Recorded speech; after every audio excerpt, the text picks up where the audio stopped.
Welcome to Choice Classic Radio. Like us on Facebook, subscribe to us on YouTube, and help keep this show alive by donating at choiceclassicradio.com.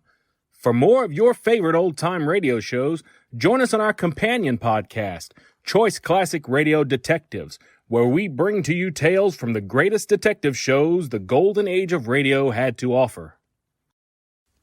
And now, with 463 episodes made, broadcast on CBS Radio from 1942 to 1955, we bring to you The Whistler. Have you heard the strange tales of The Whistler?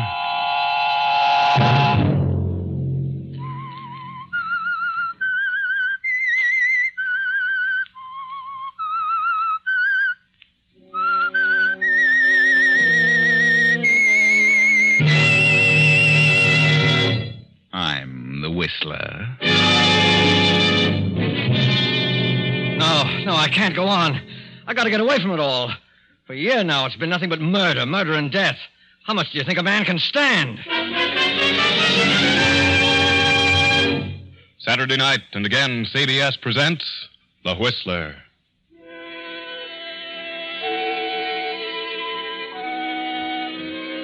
I, the Whistler, know many things, for I walk by night. I know many strange tales, many secrets hidden in the hearts of men and women who have stepped into the shadows. And so I tell you tonight the odd story of the blank wall. A thin, bespectacled little man paces nervously up and down the floor of his office, up and down, back and forth. He runs his hands nervously through his hair. Time after time, he cleans his glasses, lights cigarette upon cigarette. The tension increases with every passing moment. This man is fighting against time. Time. With him, every second counts. Every minute becomes an eternity. Yes, this man is up against a blank wall. Suddenly he stops, and in sheer desperation, he almost screams at the man facing him. I can't go on any longer. I won't. There's a limit to everything. I've come to the end of my rope. You made a deal with me, Wilson. So far, you've done very well. But you can't back down now. It's too late. I've done everything you've assigned to me. But don't you understand? It's tearing me to pieces. It's wrecking my nerves. I can't eat. I can't sleep. It's too late to quit, Wilson. You've gone this far, and I warn you. You can't pull out now. Murder, death. How long do you think I can go on doing such things? How long? You'll go on and on until we're through with you. I won't. Yes, you will. Furthermore, you'll like it, or... well, you know what'll happen. What do you mean? You know what I mean, Wilson. If you think you can walk out on me after all you've done, considering what you know about everything here, well, you've got another thing coming. But I'm afraid. Afraid of what? I'm afraid I'll lose my mind. You won't. For the last 6 nights now, I haven't been able to close my eyes.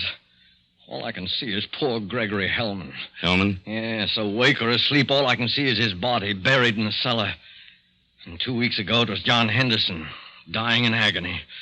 I wake up in the middle of the night screaming. Oh, nonsense. On the surface, I'm a quiet, gentle person. No one around me knows the awful things that go through my mind.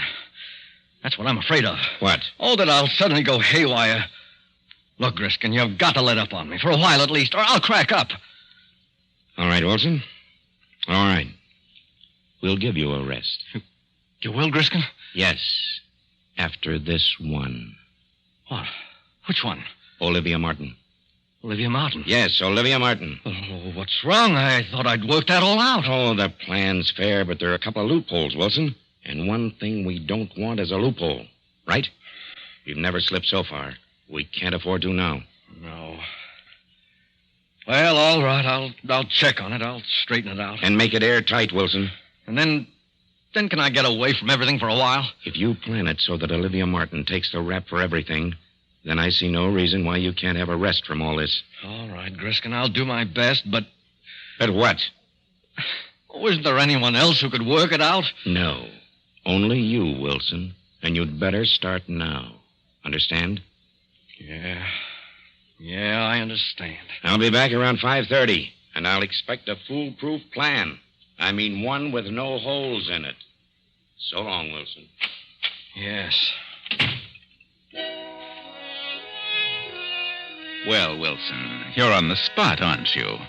You heard what the boss said. No loopholes, no slip-ups. And Olivia Martin must take the rap. But just how are you going to plan this murder, Wilson? Olivia Martin, husband Fred Martin, wealthy advertising executive. How? How can I work it out? Oh, you can do it, Wilson. You can do it.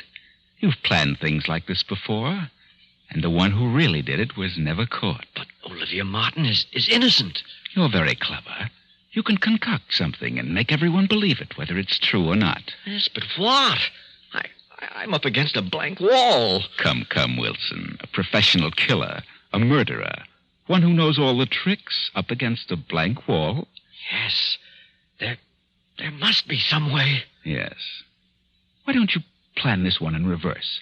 Look at it from the standpoint of the detectives. Start with the moment Olivia is accused and trapped. Think in reverse, Wilson, and work backwards. Yes. I'll start with Olivia when she's caught. That's right. Now, supposing it's this way. Suppose Olivia Martin had returned to her home in New York. The plane she was flying crashed, and her husband's secretary, Doris Hammond, was killed. Now Fred Martin, Olivia's husband, who has been living at his club, goes home to question Olivia. Hello, Olivia. Fred. Oh, Fred, it was terrible. I can imagine. I'm sorry, Olivia. I don't know what happened. All of a sudden, my motor went dead. I couldn't find a clearing anyplace. I thought I saw a place, but it was more trees, and with no motor, I couldn't pull up in time. Where were you going, Olivia? Why, after you left for the club, I got to thinking things over, and I just couldn't remain another night in this house alone. So I decided to go to my sister's in Detroit. I see. Poor Doris, I was never so shocked in my life. Fred, I'm so sorry. So terribly sorry. No, get hold of yourself. You couldn't help it. I know how you must feel, Fred. I'll certainly miss her. Can you ever forgive me? Of course, Olivia. I never want to fly a plane again, never. Tell me, how did Doris happen to be with you? Where was she going? She said she wanted to visit a friend in Buffalo, asked me if I'd drop her off there. How did she know you were flying that way? Well, I went to your office and told her I was going to Detroit and asked her to draw some money for me. I told her I'd be glad to put down in Buffalo. I can't imagine why she'd leave the office in the middle of the week to visit friends out of town. Maybe she had some business to attend to on the side. Olivia, are you telling me the truth? What do you mean? Have you told me the real reason why you wanted to leave town? Certainly. Are you sure you weren't carrying out a plan? Plan? Didn't you have a definite idea in mind when you wrote that note to me at the club? Note? Yes. You seem to have forgotten the note. Why don't you tell the truth, Olivia? Weren't you running away from something? Running from what? Why don't you tell the truth? Yes. Yes, I did make up my mind to do something terrible. I was going to kill her. And myself. But after I mailed the note to you, I seemed to come to my senses. I couldn't go through with it. So you decided to forget the idea and go on to Detroit? Yes, I swear I changed my mind about killing her. I just couldn't be a murderer. You expect me to believe that? I know what you think, the note and everything, but I didn't do it. The note is certainly evidence against you. Where is the note? You must destroy it, Fred. Don't tell anyone about it. What time did you talk to Doris at the office? About noon, I think. And you mailed the note the night before? Yes. Left town at 5? Yes. What did you do in the meantime? I can't remember. I'm so confused. I went shopping for a while. Are you sure? I changed my plan to kill her by the time morning came. You're going to have a hard time proving that. It's the truth. The police think you did kill her. Police? What do they know about it? They were waiting for me when I got back from Boston. They'd already found the note at my club. That's where you made your big mistake, Olivia. But The detectives are here now. They want to talk to you. Come in, Captain Evans. Thank you. Olivia, this is Captain Evans. Good morning. He'd like to ask you a few questions. Yes. Is it true that your husband left you a few days ago with the idea that you were to get a divorce? Yes, You believed that your husband was in love with another woman? I did. Did you know who that woman was? I did. After he left you, did you write this note to him? Yes, I wrote it, but I didn't The mean next day, you got some money at your husband's office. And at exactly 5 o'clock, you took off in your plane. Yes, but I changed my mind. I couldn't go through with it. Where were you between noon and 5 o'clock? I went about town. I really don't remember what I Can did. you prove where you were during that period? I don't see how I could. What difference does it make where I was between noon and 5 o'clock? It makes a lot of difference. Because it was about that hour that Rita Bartow was stabbed to death in her apartment. Rita Bartow? The head of the art department? Yes. A weapon has not been found. There were no clues, excepting your note to your husband. Rita Bartow? I don't understand. Rita Bartow was the other woman, the woman your husband was in love with. I'm sorry, but you got yourself in a tough spot. Come along, Mrs. Martin.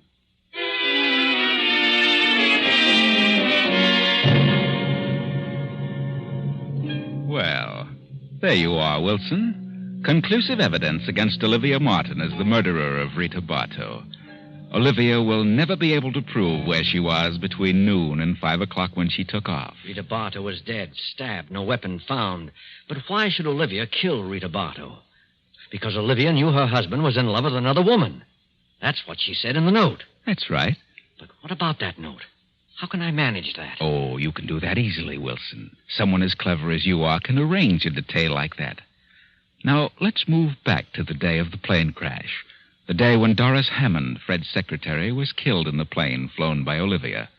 Olivia, we are presuming, has told Fred that Doris was going to visit friends in Buffalo. Now, let's see what happened between New York and Buffalo. How far have we come now, Mrs. Martin? Oh, I don't know, about 75 miles. That was quite a storm back there. Hope we don't run into any more. I don't like a plane during a storm. I don't know anyone who does. Doris, aren't you just a bit upset over this trip? What do you mean? Just that. Do I seem upset? Yes. Is something preying on your mind? Yes, there is something bothering me. A guilty conscience? What? Isn't that what it is? What are you talking about? Are you looking forward to a nice visit in Buffalo? Well, I don't consider it a visit. It's part of my job. And a very pleasant job, too. I'm sure you'll miss the job and its attending interests. Working late at night, several nights a week. What do you mean by that? Why should I lose my job? Your job isn't all you're going to lose. What? Fred isn't in Buffalo. Where is he? I don't know, but wherever he is, you'll never see him again. Put this plane down. Let me out. You're mad. I'm going to put it down. Straight down on its nose. What? Fred won't think you're so attractive the next time he sees you. You can't do this. You can't. Put that key back in the switch. I won't. Give me that key. Pull up. Those trees. Pull up.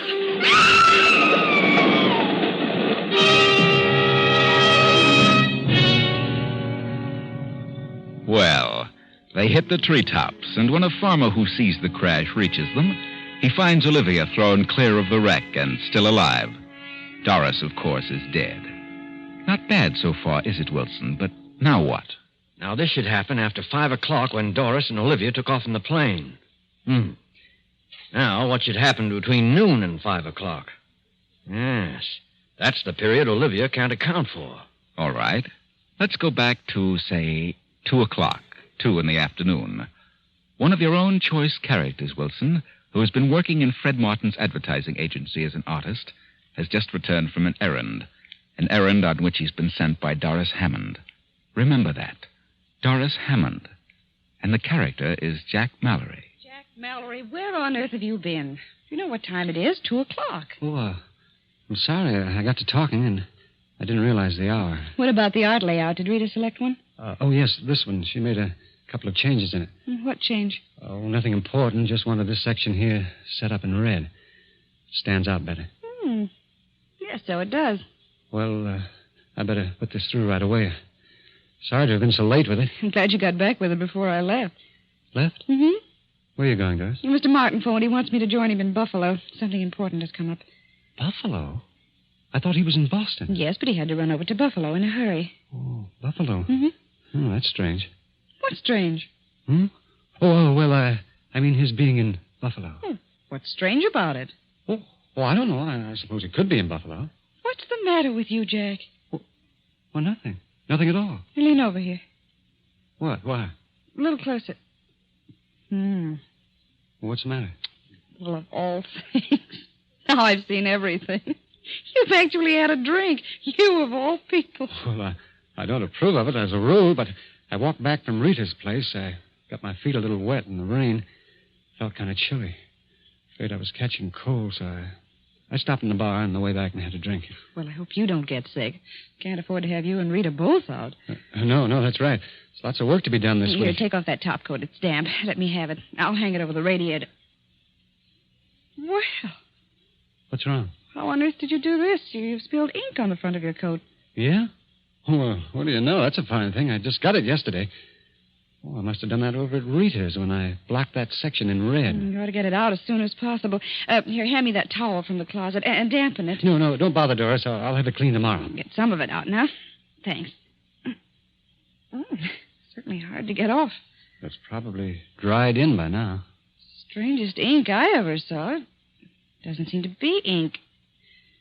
More like blood, if you ask me. Blood? Let's see. Yeah, that is strange.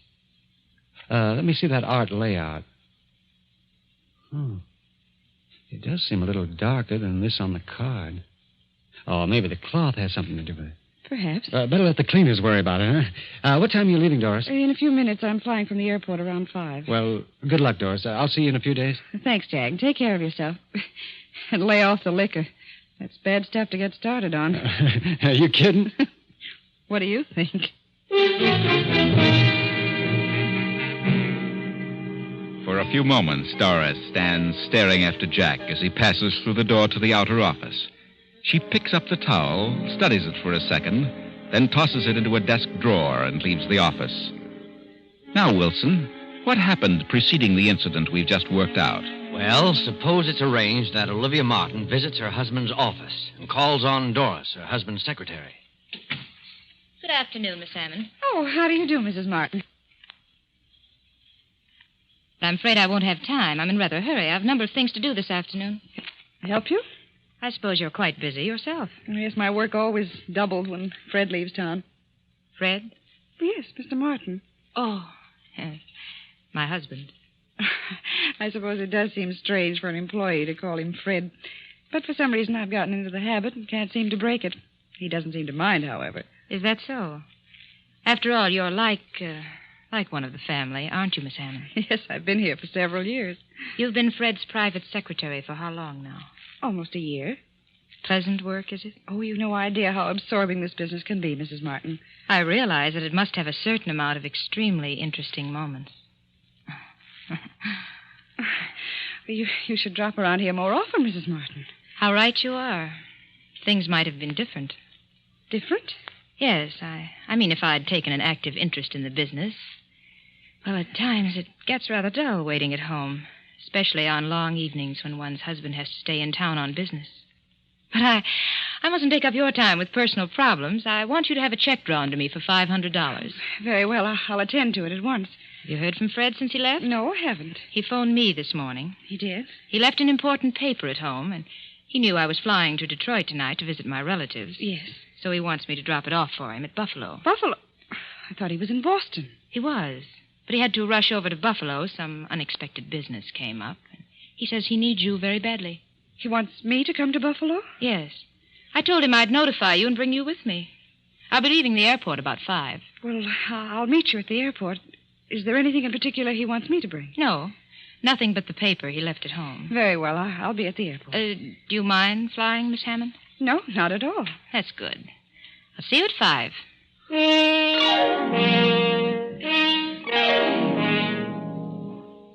Well, Wilson, so far, so good. Doris, the secretary, has been killed in a plane piloted by Olivia. Prior to that, Jack Mallory returned from a visit to Rita Bartow's apartment with a stain on his coat. And shortly before that, Olivia talked to Doris in the office. Now, what happens while Olivia is wandering about town till 5 o'clock, the time she took off from the airport? Well, it was after 2 o'clock when my man Jack Mallory, who was working in the art department, returned from Rita Bartow's apartment with the art layout. Doris had sent him there about noon. All right. Now, let's see what happened while he was at Rita's. Oh, hello, Jack. Doris phoned me. Said you were bringing that layout over. Oh, yes, Rita. The client wants you to pick out the one you want to use for the display. I know. How do you feel? Oh, all right.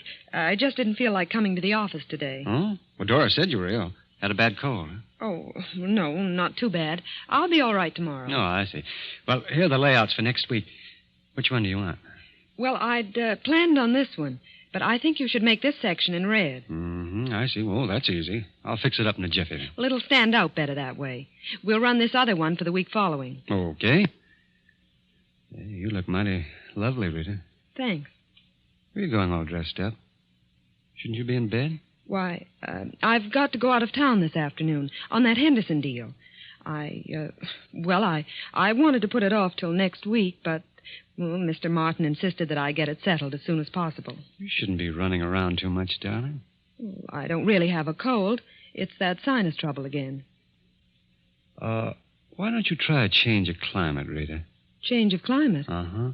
Yes, you could take that job in California. Quit Fred Martin after all he's done for me? Fred Martin isn't the only advertising man in the world. No. I should think you'd like California, Rita. I've always wanted to go there. I've had an idea I could do very well. Some nice jobs in the movie art departments. Well, I'm not interested in movies. I've thought about going out there and settling down. Buying a nice little home and really enjoying life. Why should a bachelor do all that? You have ideas about getting married, Jack? Yeah. Yes, I have, Rita. Well, good. I'm glad to hear it. What time's your plane leave, Rita? At 2. How about a little lunch while you're waiting, huh? Very well. Well, leave your bag here. We'll pick it up later. All right. I've got something important to talk to you about, Rita. Important? Yeah. Well, I got a nice raise this week. Well, that's fine, Jack. I want to ask you a question about you and me. Yes. Well, go ahead. No, not now. Come on. We'll talk about it during lunch, huh?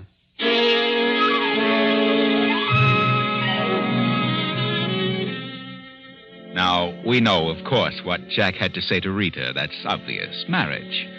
But if Rita was ill, why was she leaving for an out-of-town appointment? Well, the next step is the most important. Remember, Wilson, Olivia and her husband Fred had come to the parting of the ways, and Olivia wrote a note. Yes, that was the part that made the whole thing logical, the part that afforded a perfect setup for me. Olivia was pacing the bedroom floor long past midnight when Fred came home and knocked on her door. Olivia? You awake? Yes. Come in. I thought you might be asleep. Asleep? How could I sleep? Well, it's 1 o'clock, isn't it? Yes, Fred. I really didn't realize it was so late. You don't usually bother to see if I'm awake. Don't I? For the past 2 months, you've gone right on to your own room. Yes, I guess I have. Get your business settled? Yes, I had quite a bit to attend to. Have dinner at the club? Oh, yes, the club. Then why didn't you answer my call? I had you paged. They said you hadn't been there this evening. Oh? Well, perhaps I hadn't arrived yet. Really? Well, I think I'll turn in. Good night, Olivia. Why don't you say it? Say what? What you came here to say. What makes you think I had anything particular to say? I've known all evening you were planning to tell me something when you got in. Why, that's nonsense. I've known for months this was coming. I know what sort of business detained you. A woman. What? At first, I believed your stories about working late. But as the weeks passed and I realized you were growing colder, the whole thing became clear to me. Then I knew you were evading me, that you were lying. Go on. We've been married 10 years, Fred. I've done everything humanly possible to make our marriage a success. Have you? I think I have. That's your opinion, Olivia. Oh, Fred, I'm just sick all over. I've tried not to believe it. Oh, let's not have a scene, Olivia, please. What do you expect me to do? Laugh it off? No, not you, Olivia. Certainly not you. I suppose you'll say it's all my fault. I'm to blame for everything. I haven't said anything. Then why don't you? Why beat about the bush? You came here to say something. Say it. Very well, since you put it that way, I will. I'm going out of town tomorrow on business. I'm sending my things to the club. When I return, I intend to live there. Fred. Now, wait a minute, Olivia. I haven't finished. I want you to get a divorce on any grounds you please. Desertion or whatever you wish. Divorce? Do you mean that? I do. Very well. If that's the way you want it, there's nothing else I can do. No, Olivia. Nothing. Good night.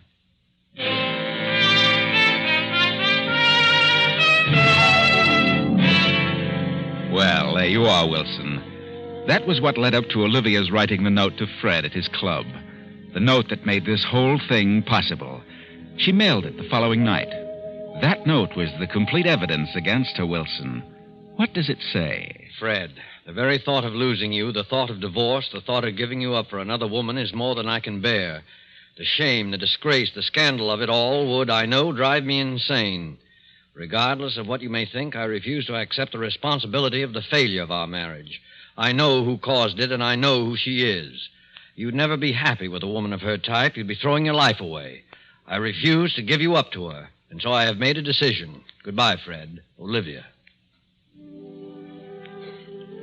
Now, Wilson, because of that note, Olivia will be accused of the death of Rita Bartow because Rita was really the woman her husband was in love with. She thought it was Doris, Fred's secretary. She lied to Doris when she said Fred had asked her to bring Doris to Buffalo. Fred wasn't in Buffalo. Olivia planned to crash the plane and kill herself as well as Doris, but Olivia survived only to be accused of the death of Rita. Actually, you fix it so that your choice character, Jack Mallory, killed Rita when he learned that Rita was really going to Boston to be with Fred Martin. And the ironical part of it will be that Olivia killed the one person who knew about the odd stains on Jack's coat. Blood stains. Yes, Doris will be the only one able to clear Olivia and place the guilt on Jack Mallory. But Doris will be dead. It works out perfectly, Wilson. You're not up against this blank wall now. The murder is perfect, and no one will ever know who really did it. That is, no one but you and I. It's wonderful. Airtight. Not a single loophole. Yeah, Wilson? How about it? I've got it, Griskin. Not a slip up on the whole thing. I knew you could No do one it. will ever figure this one out. I tried a new slant. I started at the end and worked backwards. Backwards? Yes. Well, just so it works out okay, what does it matter? Now, look, Griskin, you said if I figured this one out that I could get away from all this for a while. I know. Well, then how about it? Okay, Wilson? I'll give you a month on one condition. Well, what's that? That you really get out of town. What do you mean, Griskin? I know that other outfit's been after you. I know they've offered you a better deal, but if you try to walk out on us now, well, I don't think I need to say any more. Well, then, how about a raise when I come back? A raise? Okay, Wilson, it's a deal. You'll get a raise. But if you know what's good for you, you'll be back here in exactly 1 month. Yeah, sure, I understand. I'll be back. Why, I'm not going to leave you. You know I wouldn't think of such a thing. Maybe while I'm gone, I'll figure out some new tricks. Yeah? Well, enjoy yourself, Wilson, because you're going to be a busy man when you get back. We've got this is going to be a busy season for murders. So long. Yeah. So long, Chief. Well, the boss was perfectly satisfied with the way Wilson worked out the details of the job. And Wilson was more than pleased, too. Of course, all I did was to suggest a plan he used once before. Only I suggested it to him in reverse. And the strange thing was, he didn't even recognize his own plan. Yes, Wilson had used this one before.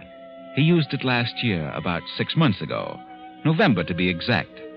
But neither he nor the boss were aware of it. In other words, a plot is just as good worked backwards as it is forwards. Oh, by the way, I should mention now that Wilson was not an employee of Murder Incorporated, and Griskin is not a gangster chieftain. No. Wilson was really a top writer for a detective story weekly, and Griskin was the editor of the magazine. Poor Wilson was just up against a blank wall, so I thought I'd help him out.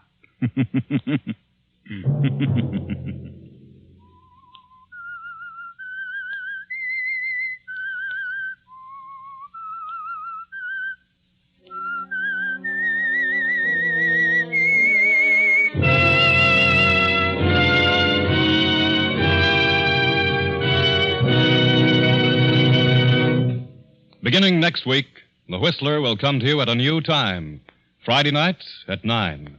Remember, next week, Friday at 9 p.m.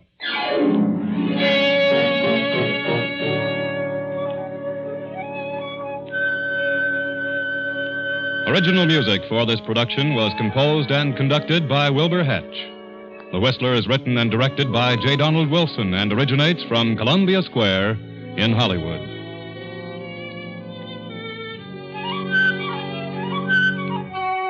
This is CBS, the Columbia Broadcasting System.